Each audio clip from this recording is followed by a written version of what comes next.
Chapter 3 Troublesome Tugs. Meanwhile, Grampus was heading out of the port, having found nothing that would be of interest to Captain Star. At least Captain Star is more understanding if I don't find anything. Were I still working for the Navy, Blue Nose would not be pleased. He would keep me working until I find something. Nearby was an old abandoned dock, which had not been used for years. A tall, disused building stood here. As Grampus went to pass it, he looked at it, then stopped in surprise. Yet another new tug with no stacks stood at the dock. He too was painted black like Pushover, Muscles and Animal, although he was about the same size as Blue Nose, the naval tug. He also had a huge black moustache, and had the number 1 painted on each side of his hull. He was facing the disused building, which had a megaphone that was not there before attached to one of the windows. It sounded to Grampus that someone was inside the old building, because someone was calling through the megaphone to the tug. Well, gangster, we've settled in this place all right. Far from anywhere active in Big City Port. Yes, Captain Fuel, replied the tug. Grampus, puzzled by this new sighting, let himself sink a little into the water, to make sure the man speaking through the megaphone wouldn't see him. But Grampus didn't let himself sink all the way beneath the surface, so that he could still hear the conversation. Now you know why we're here, gangster, called the man through the megaphone. We need plenty of those tugging fuel barges. You and the others are to get plenty for me. I trust with you leading them, we will manage to get plenty and do our deed successfully. You know that when people ask why you need it, you say it's for you and the others because you're powered by fuel, which has a bit of truth in it. But just don't tell them the whole story, got it? Right, Captain Fuel, and I won't let anyone stand in our way. I know you won't, gangster. I can rely on you to do whatever means necessary to lead us up the money tree. And while we're here, we might as well show Big City Port what fuel drivers can do, and maybe earn ourselves a few contracts, and replace those other 2 tug fleets which rely on coal. At these words, Grampus gasped, while Gangster smirked sinisterly. Yes, sir. Now I'll go off and see if the others have plenty of tugging fuel for us. Gangster began to turn around, giving Grampus enough time to sink below the surface so that the suspicious new tug wouldn't see him.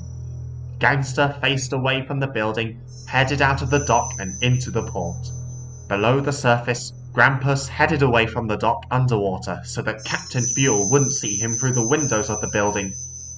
Then, finally, when he was sure that the head of the new fuel drivers couldn't see him, Grampus bobbed up to the surface, spitting out the water that had gotten into his mouth. Goodness me! A new fleet of tugs! And they seem to be up to something. What? I'd better report this news to Captain Star and see what he has to say about this. Inside the port, Animal, Muscles and Pushover were still towing the tugging fuel barges. As they steamed along, they met up with Mugger and told him about getting the fuel from the Z-Stacks. It's only 3 barges, though, stated Mugger moodily. Well, that's 3 more than you've got, replied Muscles. The only barge I could find was seaplane fuel. I couldn't find tugging fuel anywhere. That must be why it's worth a lot. It must be rare. Just then, the 4 fuel drivers saw OJ come into view towing a tugging fuel barge. Oh, look, Mugger, remarked Pushover. Now's your chance. So Mugger moved up to OJ, who looked at him and the others curiously but friendly. Hello there! New fellas in Big City Port, are you? Yeah, for the new fleet, the fuel drivers, huffed Mugger. We run on fuel, not coal. Notice that we have no stacks? Oh, yes, I see. OJ chuckled. Yeah, I see that you had tugging fuel, Mugger went on, eyeing the barge OJ was towing. We need that to power ourselves on, so can we have that barge? Oh, I'm sorry, apologized OJ, but my owner, Captain Star, has ordered me to deliver this fuel elsewhere. Oh, well, that's okay then. We'll take it for you. Thanks, but no thanks. Look, it'll be better if you give it to us. Fuel is flammable, and because you're old and have smoke pouring out of your sack, you'll set it alight. OJ did not approve of being called old by these new young tugs. I may be old, but it doesn't mean to say I'm a fire hazard. I'm sorry, but I'm not going to give you the fuel. Mugger moved forward and smiled sinisterly. Well then, if you're not going to give it to us, he threatened aggressively, then I'm afraid we're gonna have to take it from you. Stay away from me or I'll what? You can't do anything. You're just an old-timer. We can do plenty to you, though. Then, all of a sudden, a deep-toned whistle blasted from nearby. Warrior appeared with Lord Stinker in tow, loaded with garbage. Warrior noticed Mugger threatening OJ. What's going on here? He cried, and then jerked as Lord Stinker bumped into his stern. Oh, be careful with me, Warrior, please. The garbage barge groaned crossly. Sorry, but like I said, what's going on here? Who are you fellas? Oh, we're new, retorted Mugger hastily, trying to sound innocent. We were just saying hi to this old guy. No, Warrior, cried OJ. They were going to take this fuel barge from me. They were? Warrior glared at the fuel drivers and steamed towards them. You had better not. Oh, what are you gonna do? Mugger sneered. Then, as Warrior came closer to the fuel drivers, Lord Stinker did too, as he was pulled along by the harbour tug. Then the smell of the garbage barge entered the nostrils of the newcomers, who coughed, choked, and gagged in disgust. If you ever try to take fuel from OJ again, Warrior warned angrily, you'll have me to answer to. Got that? The fuel drivers continued to cough. Whatever, Mugger wheezed. Just keep that barge away from us. Warrior then turned away and passed the fuel drivers, towing Lord Stinker, and OJ followed with the tugging fuel barge in tow. I sure showed them, said Warrior proudly. Yes, Warrior, replied Lord Stinker sarcastically. You're a hero. Pushover then made a beeline to Mugger. Mugger, we need plenty of that tugging fuel, and you couldn't get it from a paddle steamer! I would have, remarked Mugger defensively, but that barge stank. I can accept that, replied Pushover, but Captain Fuel won't. The naval gangster.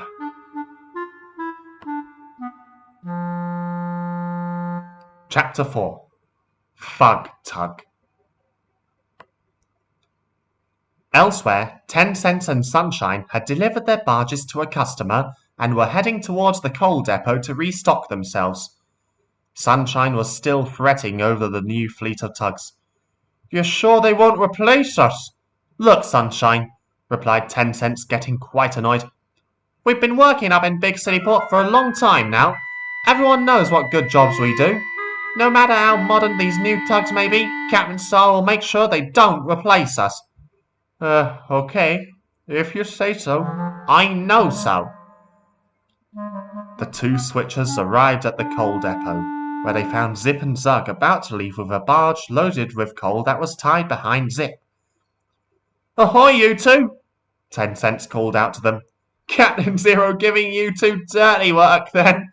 He laughed at his own joke, and so did Sunshine. Very funny, 10 Cents, muttered Zug dreadfully.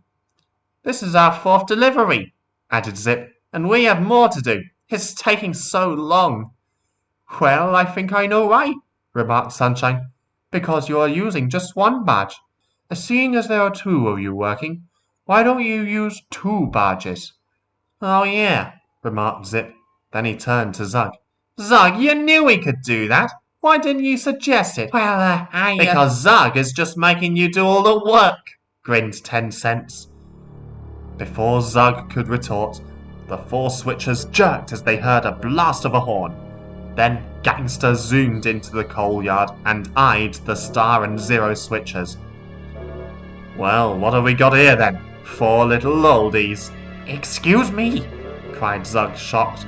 But who are you calling oldies? What are you? Asked Zip, who, like the other tugs that had met the other fuel drivers, was puzzled at the fact that Gangster had no stack. 10 Cents and Sunshine weren't surprised to see this more modern tug, having seen Mugger earlier. It's okay. You don't need to explain to us what you are, exclaimed 10 Cents. We met your mate Mugger earlier. Bah! I'm made of stronger stuff than him, and the rest of the fleet I have to work with, grumbled Gangster. It's no wonder our leader, Captain Fuel, replaced me in charge of them while doing dirty work, which we'll be doing plenty of around here. He then glared at the 4 switchers. And we'll be replacing all you oldies too! We don't need fuel like that dirty black stuff you're hauling. Then Gangster turned and charged towards Zip. Zip cried out in fear and shut his eyes, but Gangster raced past him and instead hit the coal barge tied behind Zip. With such force, he caused a hole in the barge, which made water rush over it and sink it. Gangster then raced out of the coal depot, ignoring the shouts from the switchers, telling him to come back and pick it up. Zug sighed. What a bully. Yeah, I don't think we're gonna enjoy working with him in the future, muttered 10 Cents grumpily. We'd better get another barge, Zip, said Zug. Make that 2 barges, Zip remarked stubbornly. You're not getting her out of work again, Zug. You'll be lucky to still have work, whispered Sunshine quietly and worriedly, the way that Fog Tog was talking. Zip and Stug went off to find some spare barges, while 10 Cents and Sunshine stayed behind to restock on coal.